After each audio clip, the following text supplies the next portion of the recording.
That's okay, bro. One of the things I love about social media is that I speak to your brother directly to your phone. Yeah, because everyone's got a phone. More people do. Anyway, bro, this is what I wanted to say. If you're at secondary school, college, and you're being pressured to do Zina, yeah, and all the stuff are talking about what girls they're doing things with, sexual things with, and so forth. Don't let it get to you. One, try not, whether it's in a playground, whether it's on a bus on the way home, try not to sit amongst the, cool crowd and so forth. Either try and find another brother, you know, obviously one with good manners, one who's not into haram and stuff. Either sit downstairs or upstairs at the front, but don't go and sit at the back. Go upstairs and sit at the back where they're all talking about haram and listen to music and you know what I'm saying and chatting about girls and so forth. And try not to hang out in a common room, not a common room, in like the playground where all the popular people are, because normally the popular people are doing well. And don't feel ashamed. I know this conversation comes up, especially when you're in a group of boys, and so forth, and they're talking about what girls they chatted up and what girls they numbers they got their phone and what Zina they did on a weekend or what they done with girls and stuff. But don't let people make you feel ashamed about whether it's being a virgin or not doing Zina. I'll tell you why. It's intelligent and logical, yeah, for you not to do Zina. If you're in secondary school, you're in college, you're not in a position like to be having relationships with girls. See these young immature guys and this that and the other, like they like to go on like the big man and this that and the other and so forth, yeah. But the thing is this: they want to make it look like they're big and mature because they're doing like adult things and they're sleeping with girls or doing certain sexual things with girls. And so forth. The thing is this: in reality, if you're in secondary school or college, yeah, and you do zina with someone and you get them pregnant, the reality of the situation is, yeah, that it's not, it's a bad situation for you. One, obviously, we know it's haram, yeah, but no one, which person, yeah, I know in the companions at the time and so forth, they got married early, and I'm all for Muslims getting married early and so forth, when a man can provide and he's got his own place in this, that, and the other, so forth, or he's got a place where they can stay and so forth. The reality is, if you're in school, yeah, or you're in college, yeah, you're not in a position, yeah, to have a kid. That's just common sense. It's just common sense. If you're in college, yeah, or you're in secondary, if you're in secondary school or in college, you're not in a position to have a kid. They're not in a position to have a kid.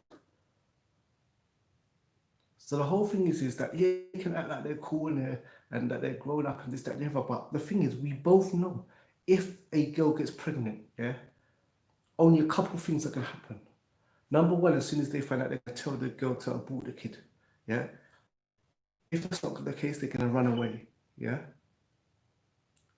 They're gonna raise the baby. They're not gonna have their baby. They're gonna start crying if they get a girl pregnant in secondary school, yeah, or college. They're gonna cry. They're gonna run away. Or they're gonna ask the girl to have an abortion. Yeah. So why the hell should you feel ashamed or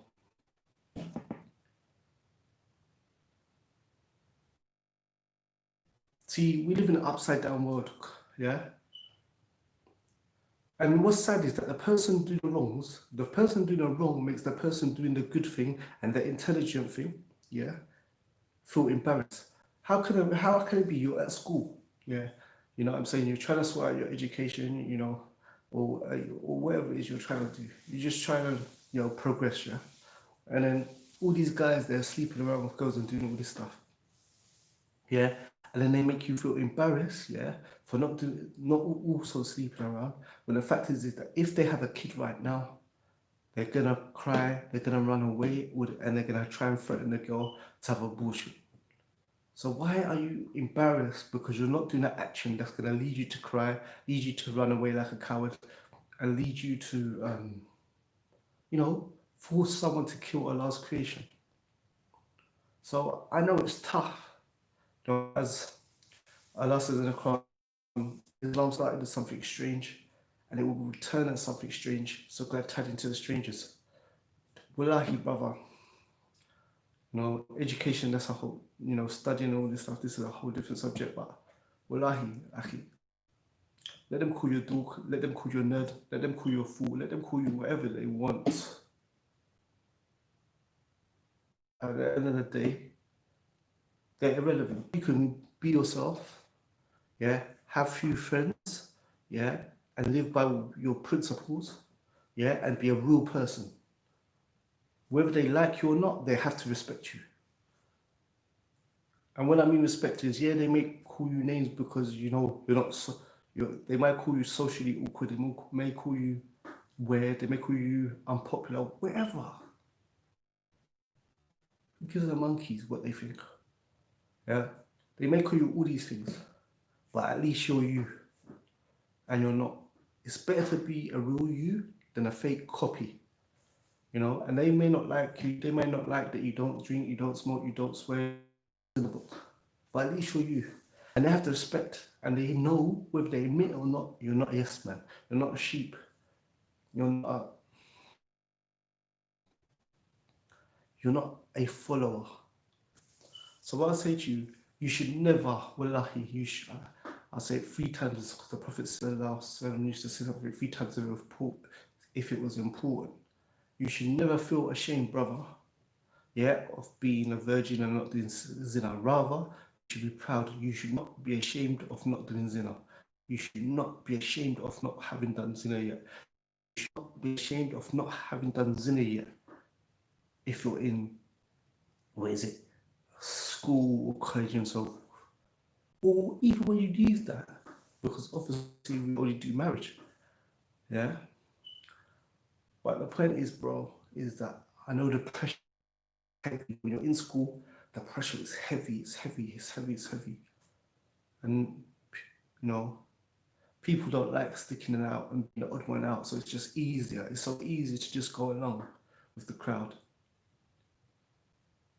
But you're being strange for the sake of Allah, when you're getting mocked for the sake of Allah, the creator of the sun, the moon, the stars, the planets, when you see science programs and you see the huge planets and the universe and stuff, that being, Allah, loves you when you obey him. So yes, call me a dork, get me the glasses, get me the briefcase. One thing Islam taught me is, since I converted to Islam, and I'm someone who been homeless, been jail, been in and out of court too many times, done so many hours community service, like done so many hours of probation, this, that, and the other. One thing Islam taught me, is not to give a monkeys, what anyone thinks apart from Allah and his messenger, and the people that follow their path. I could not give a monkeys like, for example, if I'm walking down the street, before, if I were a Muslim and I'm walking down the street and I see another black person, my age, and so forth, we both look at us, we both at each other, and I'm not looking away. You see what I'm saying? I'm not looking away. Either you're gonna look away, or we're gonna keep on looking at each other, and then it's gonna lead to something. But if we make eye contact, I am not looking away. Because in that world I was living in, if I looked away, I was a waste man, I was a chief, I was showing I'm intimidated. Stupid things like this. I could not give, I sincerely cannot give a monkeys. When I'm walking down the street and I see another black person with this, that, and the other, I initiate the what you did, cool, safe, this, that, and the other. If they don't say anything back, I don't care. Or if they're looking at me like with a screw face or this, that, and the other, I'll just like look somewhere else. And I don't give a monkey. As long as they do not put their hands on me, I couldn't give a monkeys whether they think I'm a chief, whether they think I'm a cowboy, whether they think I'm a waste man times 20 billion, whether they think he's shook. I do not give a monkeys. Because I know my purpose. Like before, I didn't think I was worth anything. So if you're screwing me and I'm screwing you, I am willing, yeah, to not look away, yeah, and to prove to you that I'm not a cheap, I'm not a waste man. And if I end up going inside, I go inside. That's before I knew my worth. But Islam taught me I have a worth. You know, so whether it's in at work, whether it's in on the council's day, or whether it's in a shopping centre, or whether it's coming at the masjid, or whatever it is, I don't give a monkey's. As long as you don't put hands on me, I don't give a monkey's what you think about me. Because I know my worth. And I'm just saying that you, brother, know your worth. And the saddest thing is that these people will put pressure on you to do haram and do zina. But when you mess up your life and when you do what they want you to do, and you mess up your life, yeah, not one of them. The crowd will push you to do zina. The crowd will push you to do drugs. The crowd will push you to steal. But when you get matched up, yeah, and get in trouble, yeah, not one of the crowd will come and help you. So anyway, brother, I don't want to make these videos too long. These are supposed to be short videos and stuff. And I'm just, alhamdulillah, we've been blessed with this technology that I can speak to you directly to your phone. Like, and I don't care what people think. They can watch these videos and think, oh, what's man chatting about? I know what I'm chatting about. I'm saying to you, bro, never let the peer pressure of not doing zina make you give up and do it, because it's intelligent not to do zina if you're at that age. You don't have a place. You don't have the finance to support a kid, and you're not married doing it by last way.